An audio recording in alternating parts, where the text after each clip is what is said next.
What considerations should programs be taking into account with their air program? Right now, it's really all about value creation. I'm working with one client, and they're actually talking about leaning into loyalty and seeing if there's a way to squeeze more blood out of that turnip, so to speak. But if there are ways from a loyalty perspective to drive value that is actually a procurement accepted number relative to whether it's perks, employee engagement, employee satisfaction during the trip, if there are a way to actually monetize that, that's a key way. Sustainability is becoming very, very important. It's not necessarily a negotiation element, but at the same time, I kind of call it a bargaining chit. So as you're talking about their fleet and age, their SAF investment, those kind of things, that's another piece to bring into the conversation. And how does predictive analytics play into that? I think a key piece with predictive is understanding how what they are offering will actually work going forward. It's one thing to offer a substantial incentive or discount, but if it can never be used, that's an issue. So having a tool and the tools to say, well, you know what, I really need an inventory that's going to be available less than 7 days, things like that.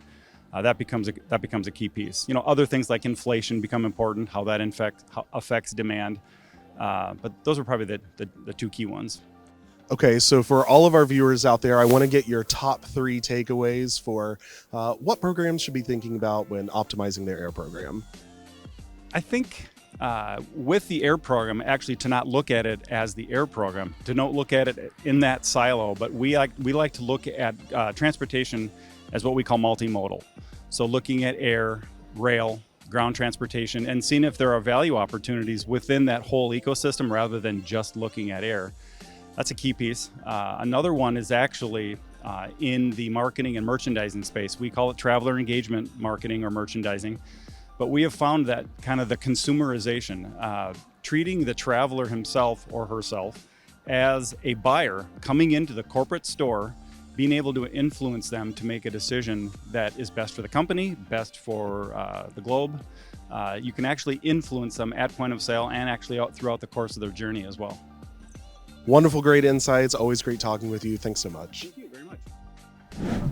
What do you look for in a friend? Empathy. Right.